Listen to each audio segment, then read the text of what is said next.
Hello everyone. We are sharing today perspectives of the Russian volunteer on their attack on town of Rubizhne from early March till mid-April of 2022. He is from Russia. He joined as a volunteer early March, the Second Army Corps, which is collaborant unit created on Ukrainian captured territory from the locals, from collaborators, and also from the volunteers from Russia.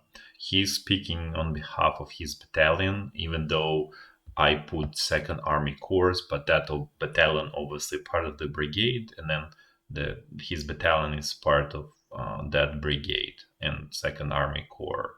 So he joined. He's from Russia. He joined this unit, as I said, early March, and then he left mid-April after his experiences. And at the end of the story, you probably will understand better why he left. He's in Russia right now, and you know how he felt about it. So the whole thing started that they early March. Their battalion approached town of Rubizhne from the north. They were somewhere here in the forest. Their reconnaissance spotted two Ukrainian blocking positions somewhere by the entrance of the town. They were not spotted. But then he said our mistake was that then we were talking for 40 minutes and deciding what to do next. During that time, Ukrainian sides finally spotted them and started very active artillery and mortar shelling. So as a result, he said that we lost half of the battalion as a result of that shelling, which obviously means not all dead, but it's mostly wounded and some dead. After that, he said then we approached outskirts of the town, and we were giving order to kind of lay on the ground, prepare for further attack here on this edge of the forest here. As he said, then that it was very cold, it was still kind of wintry, and he said as a result there were 3 or 4 days in the snow in the forest, laying on the ground without the ability to have any fire, which is obviously you know totally understandable, because then you're going to have another artillery shelling which will cause even more damage. However, he said by the time we were finally ready to attack, on the strength of the battalion dropped to only a third of the battalion, which this time he says is mostly from the frostbite. So then he said that our artillery started very aggressive shelling of Ukrainian positions, which were in this mid-rises. This is mid-rises here, which means that those are about 8 to 9 floors buildings. And he said that Ukrainian forces very easily retreated to the positions to the south without much fight. So then they took over this mid-rise area, and then he said then we didn't see them Ukrainian side until about this area, in a residential area. So this is very densely built up residential area with just one to two floor houses, so just personal houses here. And then he said that when they approached it, it was very carefully the whole defensive position was very extremely carefully prepared. What he means by that is that Ukrainian forces created holes in the walls of the buildings to allow crossfire mostly, and then also they created kind of passes and through the buildings, through the household. Basically, there is a hole in the fence, and then could be hole in a house or in a shed, and then you can go to the next household. So let me just explain. So his explanation was that if you go along the regular streets, it's essentially suicidal. You're gonna get killed pretty much right away. So you would need to kind of go through this densely built up area. So what you really need, and every household has fences and so on, and So he says, then you really need, climbing over fences is not that sort of great, because you're becoming, pretty good target.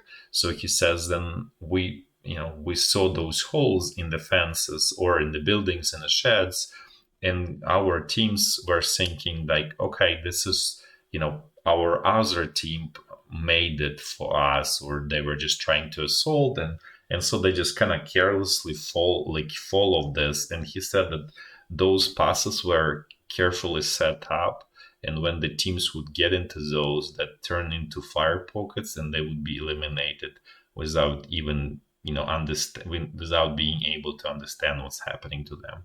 So in his recollection, he said on one day they got into such fire pocket, and he said that they meet at their group, and he doesn't specify, probably it's a platoon size group.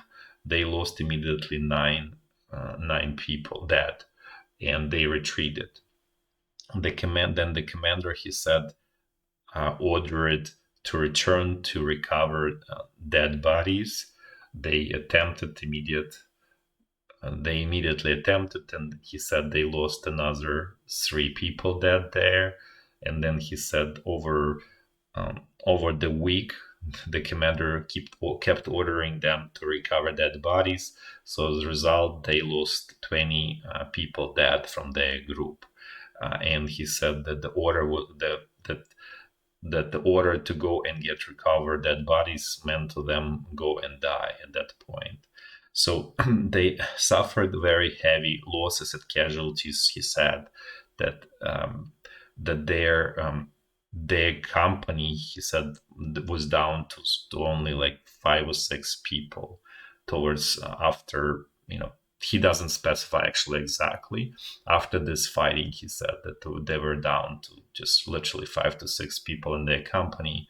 And and then they started getting reserves, new people.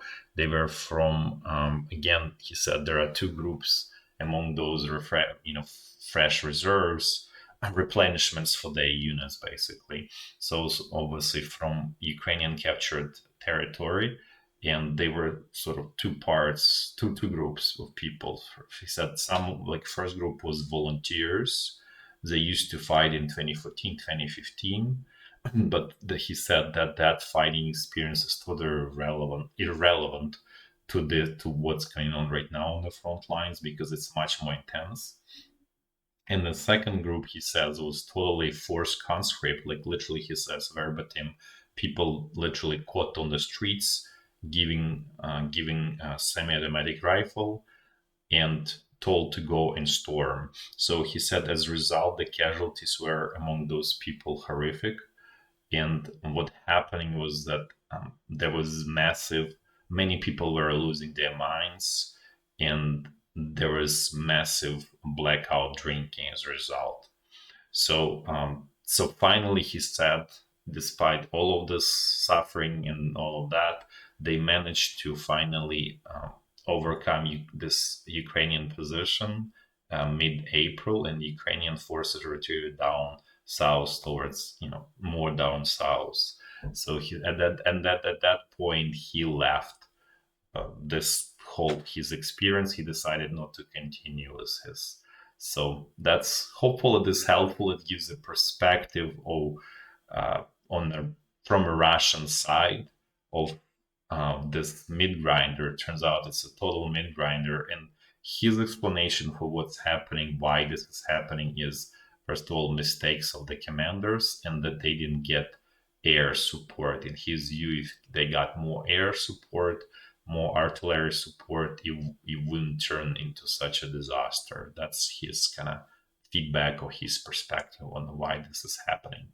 Okay, well, hope you enjoyed. Hopefully it was helpful in bringing another perspective on this war. Thanks again. Bye-bye.